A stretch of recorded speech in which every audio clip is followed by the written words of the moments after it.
What's going on, world? It's your boy Gemini Brown here, back with another episode of Nalo Kicking Knowledge. Today, we'll be doing a 2022 end of the year wrap up, as well as taking a look at the major transits of 2023. So let's get into it. I got a lot to say, so this is gonna be a longer episode. I think you guys will like that. I got a lot to say. I first want to say is that, like, speaking of like longer stuff, I always, in making my videos, seek to be efficient because I am a real life educator. I typically am, in terms of like in teaching, working with periods, right? So teaching on a time constraint, and that carries over to my work. And then even me as a listener, I pretty much like those who get to it. I'm not really here for fluff or whatever. Everyone will be different, but that's the thing. Everyone will be different. And I want to tell y'all, as a creator and a developmentist and growing, we're always learning. And I've definitely transitioned or continually transitioned away from less of what I want and more of what you, the audience, wants.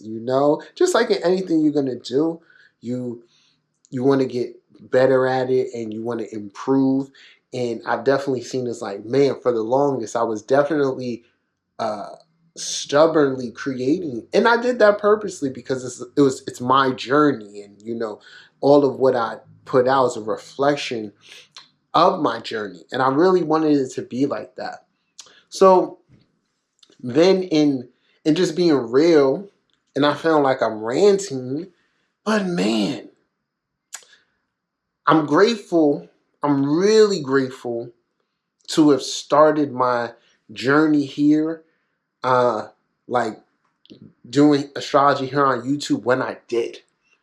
And my spirit guides definitely urged me to provide this message for emerging creators and stuff like that. I feel very grateful to have emerged at that time. I even feel like I was a little late, and I probably was because I'm naturally to myself or in my own world. I naturally am. I'm a 10th house sun. I'm also a 12th house stellium, so it's this very interesting contrast. I'm worldly, but I'm naturally to myself. And to really be on a spiritual journey or develop any type of spiritual prowess or intuition, you really do need a healthy layer of isolation and quietness. You need to be able to hear, spirit. And just in reflecting within that, I'm definitely glad I did things how I did. But more so what I want to say is that, and I'll probably do a whole video on this, there's something you could really learn from Capricorn, something very obvious. And it's all a matter of how you look at these energies. And there's so many different ways to look at them, right? Like when we talk about Gemini. Gemini can pertain to part of one's childhood, but the feeling of it is youth. It's a youthfulness. Cancer, in terms of feeling, there's a emotional attachment, which we can call nostalgia, right? And in another case, in a more astral sense, deja vu. And all these different energies have these different feels. And I can apply them elementally. But for Capricorn, what I want to say, it's just been so dry. And as a creator, I really feel like I experienced or continually experiencing the transition from Sagittarius to Capricorn to now Aquarius. And I gotta say, like, I want to say, like, with me coming in the time I did, it's a different part of what YouTube and social media was. It's a different there was more truth to it. I'm so grateful to the people, and I was two people in particularly that, I first saw on YouTube with the astrology and metaphysical stuff. One was my homie, the Peace Dealer, right? Another was the homie 13 Sign Astrology, who, you know, God bless him. I hope he's doing well. And I even throw 𝐬𝐤𝐤𝐤, right? These are all me tuning in. Mind you, I'm a person of color. So, you know, it's kind of naturally, that's where I gravitated. And yeah, it was like, oh, wow. I remember watching it like, damn, like what made them want to make these videos or whatever. And then the more, I guess, it was like the more you study, it's like, all right, I'll make one too. But I always tell people who know me, I can't really locate the thought that made me say, hey, I'm going to go on here and make YouTube videos. Yeah. Before I came on here, I was doing like not locating knowledge. I would do it like on Facebook. It was very natural, and it wasn't necessarily astrology at first. It was just like what I was thinking or feeling. So, you know, very natural. I say that to say this. You know, as a creator coming from that time, oh, the business has grown. But, you know, things have changed, man. Things have changed. People have changed. I feel like the audience is less engaging. You know what I'm saying? They're less open to fully express their thoughts. Where it's like there was genuine communication, you know, back in those times. But, you know, nonetheless, those of you who've been there, you know, since then are still there, I appreciate you. Those of you who just come, you know, I appreciate you. So the message here to creators, I want to say, and like I said, me being me, and I guess something I'm improving upon. But one thing about slaying your ego is then being able to use it in the correct way, which is of enjoyment. Being able to shine and feel worthy of abundance is the purpose of everyone's ego, okay? And to understand consciously one's own uniqueness, and to bring that light, right? That sun to wherever you go, and allow others to benefit from those qualities. That's it in the simple sense. Well, you know, so a large portion of the journey is over, like getting to the point where you conquer your ego, and it's not conquering you. And for everyone, based on your energetic alignment, that'll produce different things. And just in this particular time period, coincided with Neptune in Pisces, y'all. This age-old saying, everything that glitters is in gold. They say men lie, women lie, but the numbers don't. I'm just here to let y'all know that there's so much success out here for everyone. It's just really a matter how you relate to the success, and whether or not you're staying in this place of gratitude, that vibration of gratitude, which I think is very close to abundance, right?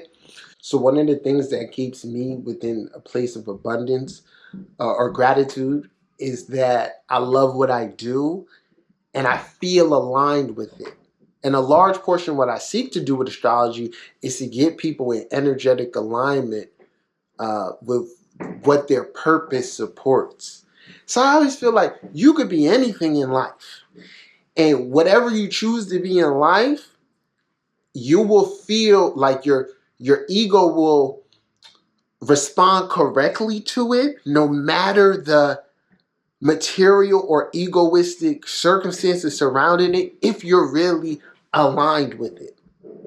I hope that makes sense. So what I'm really getting at is here is for all you young people out there, whatever you're going to do, content creation, podcasting, whatever, everyone has access to a lot of the same things. And one of the things that Pluto in Capricorn exposed is that, and this is an age-old thing, people are copycats, particularly in the realm of business. People are copycats. It's nasty. It's real nasty. And as a Leo stellium, I don't respect it. Originality all day, right?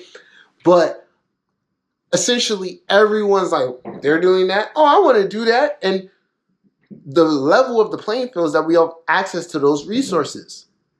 So if you, whatever you're going to do, you really want to focus on doing it for the love. That's what's going to make it. The numbers aren't going to matter as much as they have mattered during this time period. It's going to be about the feeling. Is it aligned with your passion? Is you feel it in your heart? You know? And I add this here. I'm actually going to remember to add this in the beginning of the video. I'll do a thing. So I'm going to share with y'all. A simple statistic. And then I want you to guess. And then whoever guesses correct, if you want, you get half off. You get half off a house reading. Okay. And I'll share with you. I've done 418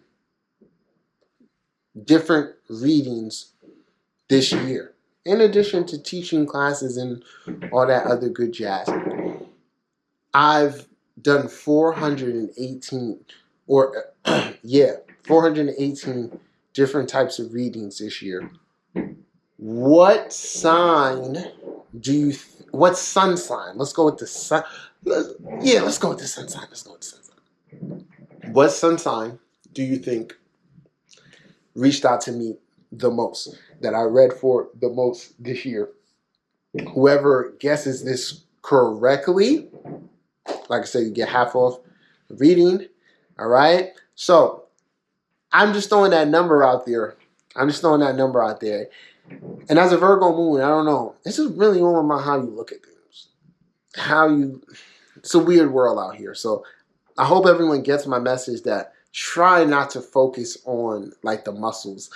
The muscles. I was going to use an example. It's like Pluto in Capricorn with Neptune in Pisces is like having a bodybuilder or someone with an amazing physique who looks like he should be bodybuilding that can't bench a plate, or that just is not as strong as it looks. Just ponder on that, people. And things are just not what they seem. Okay? So, right. Now, do I have anything? The next thing I want to talk about was just reflecting in, within the work that I've done this year. Because the thing about me, and as an astrologer, Virgo moon, Virgo rising, I take pride in my work. I really love the work, man. I love the data. I love the learning. That's what I'm in it for. To learn, to, see myself and others, and just how all this thing is connected. So I'm a Venus in the 12th, and one of a large portion of, my supporters and, people, I'm always working with are fellow Venus in the 12th. And it's a beautiful thing, man. Such a beautiful thing. And I listen, and also, I'm a holder of the position. And I feel like I figured out how to navigate the thing pretty good, and I understand the position. So I want to share these insights for those of you listening. You may have Venus in the 12th this applies if you have Venus in the 12th transits. Okay. So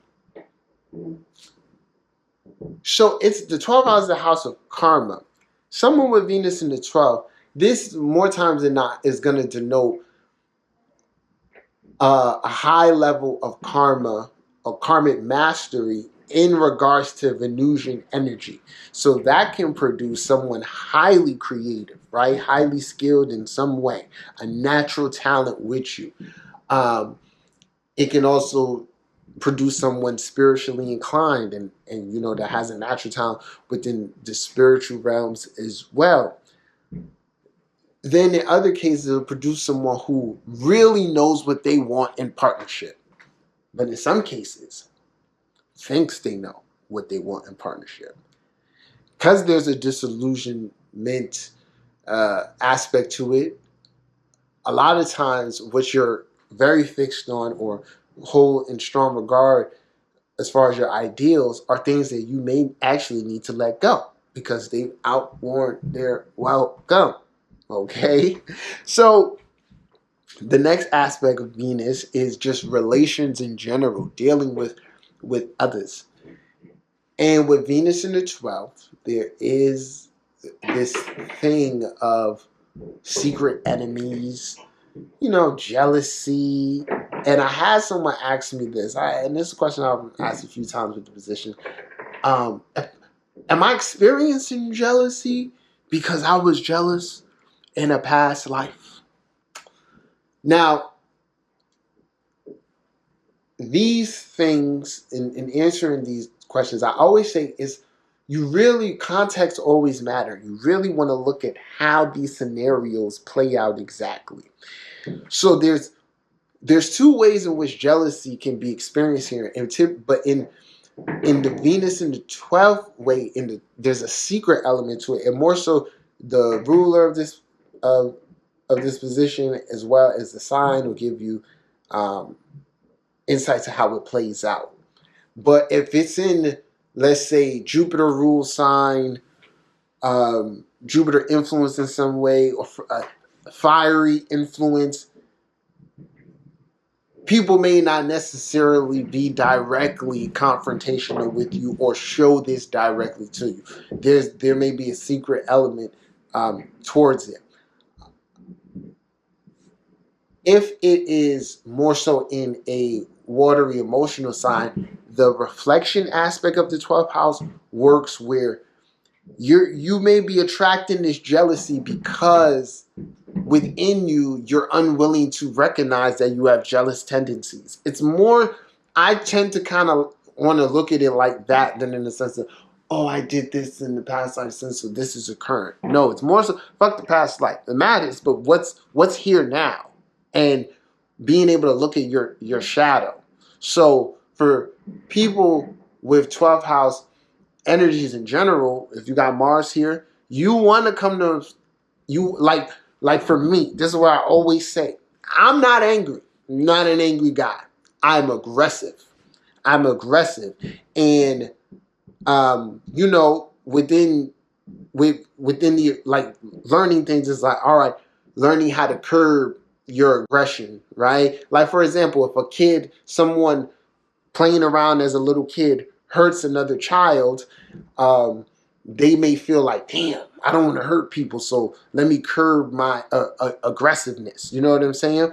So one thing with me, I know that I'm aggressive, and because I'm conscious of this, I therefore do things to find for an outlet for my aggressiveness. I love sports. I love being physical. You know what I'm saying? So now, am I relating to aggressiveness in a bad way? Of course, there are ways in which aggressiveness can be bad if it's impulsive, right? But you want to more so be conscious of the energy and figure out, like, okay, how can I acknowledge or let this thing get conscious manifestation somewhere, right? So going back to Venus here, someone who's experienced like vicious jealousy, this may be because you felt jealous or you feel these things as a part of you, but you won't acknowledge it. If someone's like, oh, I'm super selfless, or, oh, I've never hated on someone, right? These are all things that help balance and learn lessons. So what I've learned here with the Venus in the 12th is that it'll vary, but for a lot of instances, you are meant to embrace your dark side in the sense of the things in which you may not want to do, the ways in which you may not want to relate. At times, you will have to relate that way. Example I can give is, let's say, someone who does something for others, maybe monetarily. You monetarily give to others, right? And people experience these things in life where it's like, yo, I know at some point in life you didn't have it, and I looked out.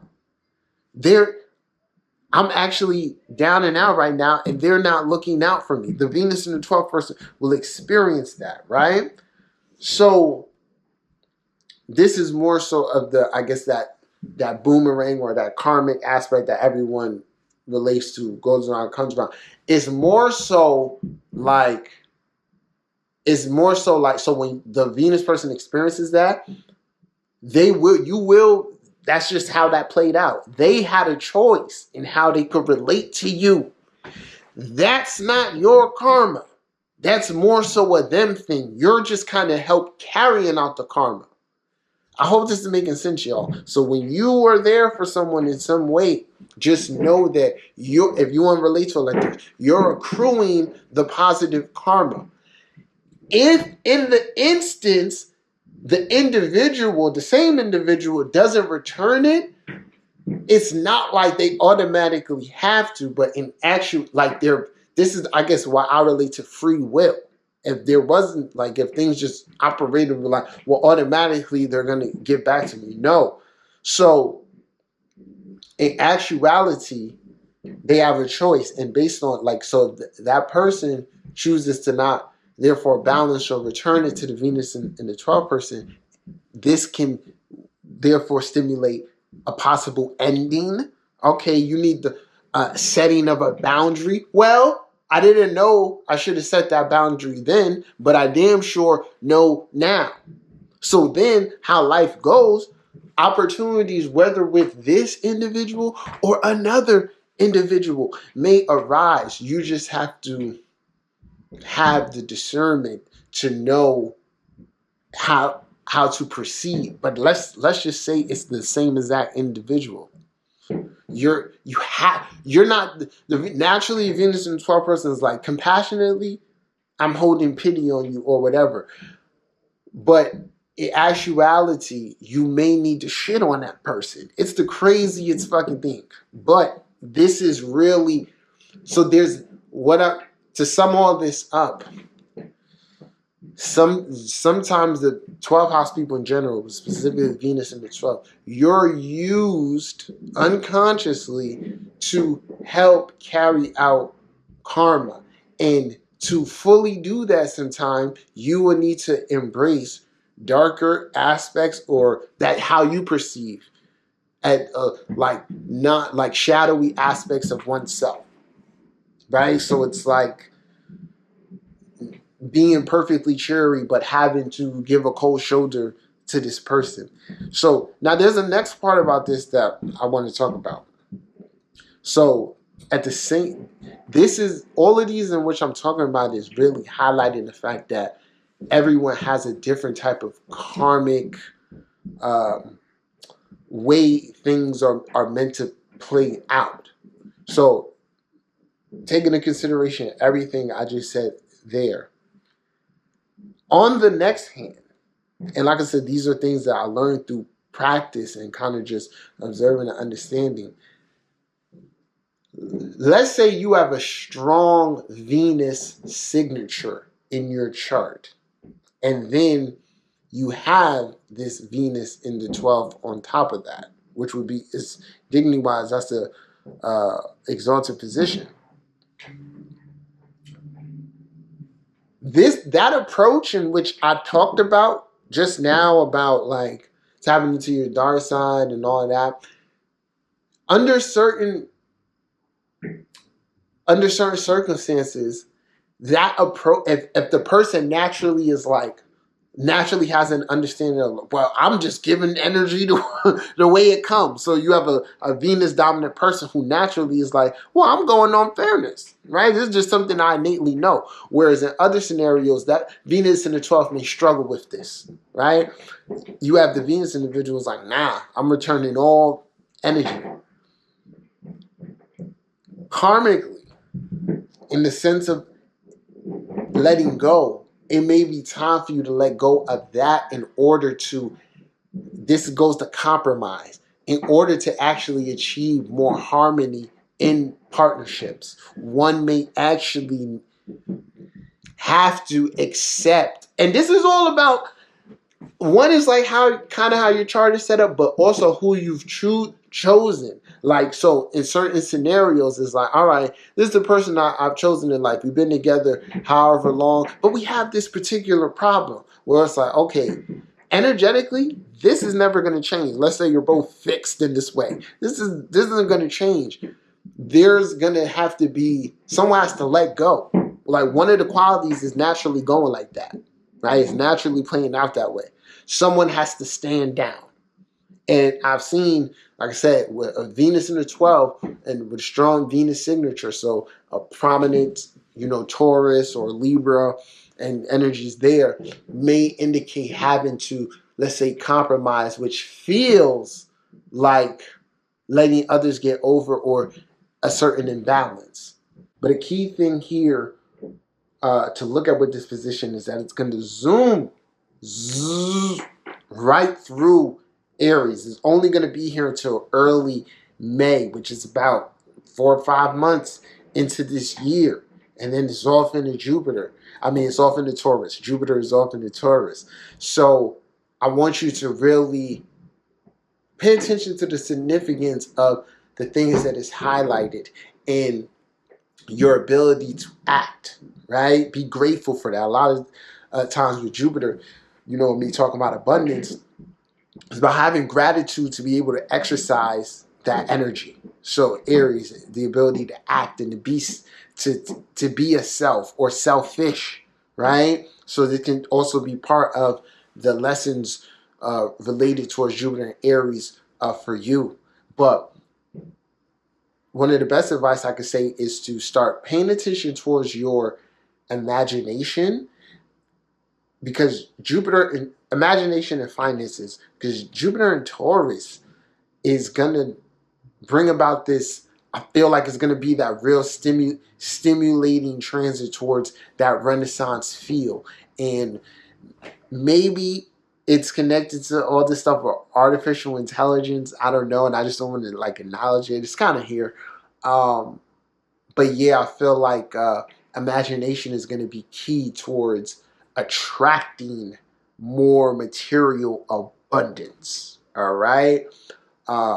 So then we got Mars. Mars has been in Gemini all this time.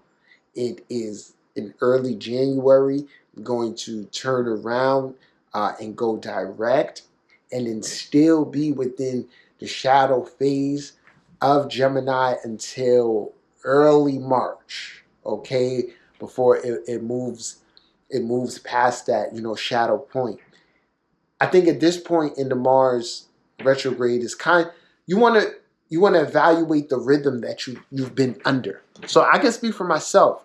I've been more cautious in the sense of speed. So for me, Mars and Gemini is like wanting to zoom through and do everything quickly.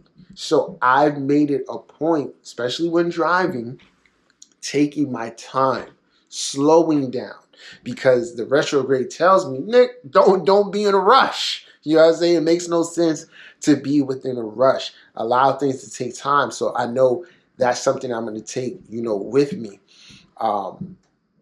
So with this thing, it's like, what have you been giving your attention to, and has it resulted in anything tangible, or being real with yourself about whether certain habits or ways of steering the wheel have been scattered, that led to a scattering of energies or thoughts. So I can even tell you, I'm a Gemini, so I have a lot of ideas. And I hate not acting on all of them, right? But I know sometimes I got a really good idea right now, but I don't think I can stand behind this one to do everything that it needs to be done, right? But another thing that has helped kind of me be less scattered is being real with myself about my memory. So I have a great memory. However, it's not perfect. And just like anybody, I forget certain things, epiphanies, ideas. One thing that's helped me, or I've been more real about, is that if I don't write this down, if I don't make time to pay attention to this download coming through, it's going to be off in the wind. And it's just led to more organization, more ways to elaborate on particular things. So you want to be real. Like, have you been real with yourself about how you've been going about this Gemini energy, this Mars Gemini, because realistically, it's a distracting energy. And I'll tell you this, I'm big on meditating. Meditating, has there been any consistency with my meditating routine? No. But the other ways in which I'm channeling is, kind of made me feel grounded and things like that. But that part right there, y'all, that is sometimes just respecting the energy. Of course I tried. I'm like, oh, I see the type of time that we're under, right? So with Mars back at this point, there can be things from months ago or the beginning of this retrograde cycle that demands your attention. Let's say this is occurring in an earthy house, 2nd, 6th, 10th. There may be a need to actually, when I say act on something in the proper way. What I've been able to see, in practice is that people want things in a particular, they may want an intellectual idea or have an intellectual idea of something, but not necessarily realize the action or material action, which could be an investment required, or the intellectual time required, which is in the sense of study. So this is happening in the earth house for you. There's something more practical that you need to adopt that will help you. And if this is coinciding with anywhere your sun is, then it's probably really something to do with ego and pride. So get out of your own way. If this is happening in houses 1, 5, or 9, this is part of your wisdom is about finding more fun through action-oriented, leisurely activities, kind of creating it for yourself. You know what I'm saying? Creating the vibe, being open to receive, right? So this is one where you got to know what you can do, and then you got to allow life to do what it can do for you. So there may be things in regards that you're wanting out of these areas that you yourself are consciously trying to do, but it doesn't open up. But then life will throw you a bone. Do you accept it? That kind of thing, so that also allows you to kind of get out of your way, but also attract kind of what you need. In regards to the watery houses, this is really about becoming more emotionally settled, but in approaching things, whether they be conflict or just problem obstacles, from a more intellectual base and seeing lots of different perspectives on it. Okay, and then here in the air houses, the more social houses, reorienting and paying attention towards how you interact with others. And just like I said before, in the dracona houses, what are you attracting, and being able to not fumble it, but do with take advantage of the new relationships that have sprouted. Allow them to sprout within your time. Don't rush. There's a layer of patience, communicative patience in these houses that can result from what people have been telling me and kind of what I see. That's where we're more so going to be more impulsive with others, because although Mercury's not retrograde, is heading for one that I'll get to in a few, we can be a lot more impatient with people's communication styles. So once again, it's like a need to humble yourself or take a breather.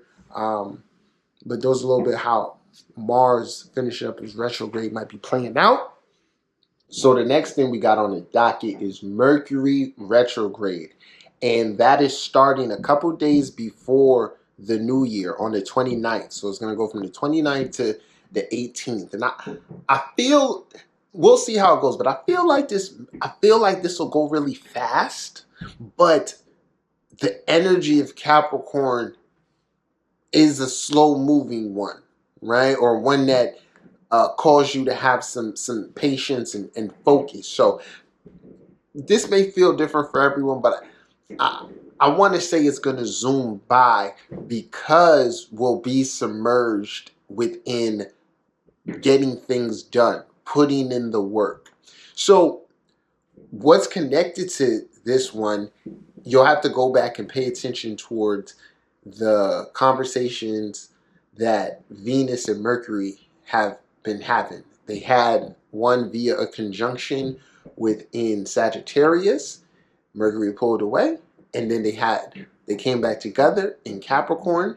And all of this is highlighting what you love and asking you to get closer to that and then take it more serious. So this energy is going to allow one to come in along with Jupiter in Aries with a lot of confidence, with a lot of expectation. And these energies will really seek to make things tangible.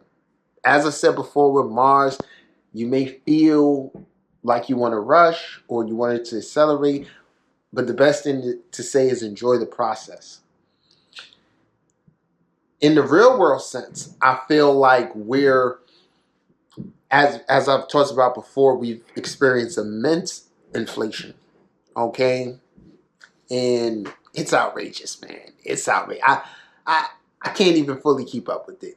Like I swear I'll be seeing the prices at one thing and I'm not really paying attention to it, and I'll see it again a couple weeks later and I'm like, nah, I swear this is higher than it was before. But anywho, I think we'll all be snapping back to reality after being under the hypnotic spell of the holiday seasons. So we'll be paying more attention to our finances and how things are flowing in that regard. In a real world sense, I think things can manifest where either, let's say, gas prices go back up or some new bill or something, a little resolution comes about. So Mercury is going to go from 24 degrees Capricorn all the way back to 8 degrees Capricorn. So it will harmonize with the North Node and transited Uranus.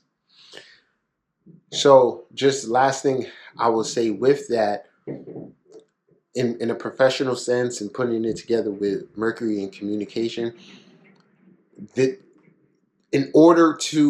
that's going to matter. In order to advance or make something more tangible, how you communicate and a willingness to will matter. So you can review how you've done in that area to this point, and then seek to improve, be more ambitious regarding mercurial things and activities. So that can be marketing and just overall being submerged into your craft, career, or whatever material pursuit that is. And Saturn will transit into the sign of Pisces for 2.5 years. And I'm going to give this one its own video and breakdown, but I just want to mention some brief things here. So 12th sign, Jupiter was just in Pisces. Jupiter connected with Neptune in Pisces. And when Saturn arrives here, I feel like this year that we just experienced with Jupiter in Pisces, whatever one imagined or was seeking, dreaming up, let's say just starting during this year, can really manifest and start to take more realistic form when Saturn gets into Pisces. So everyone's going to be gifted with the ability to bring more structure and form towards their imaginative faculties, as well as their spiritual life. And overall, everyone's going to experience a culmination of a particular lesson in which they've been seeking to understand all throughout these years. And it'll likely revolve letting go of a particular viewpoint or stance or way of relating. And this lesson can manifest through others via reflection. And reflection is a big thing when it comes to the 12th house and Pisces energy. So that leads me to this point that I want to say. I follow, you know, the saying, do thou will. And, you know, everybody is free to do them and be them. But if I offer to you, you know, a piece of advice like, that's just not good vibes. And a lot of people do this. You want to be concerned with you and your journey. You don't want to, if you're putting in the work, you shouldn't be concerned with if someone else is putting in the work. And what I'm getting at is I see a lot of people make these faces like, oh, Saturn's going to do this. And when all of y'all that ain't been doing this, that, and the third, oh, or we going to see just that, like, unnecessary. Vibrationally, push you into this point of judgment. It's really psychologically, it's dealing with projection and could be showing that you're not really doing the work or something.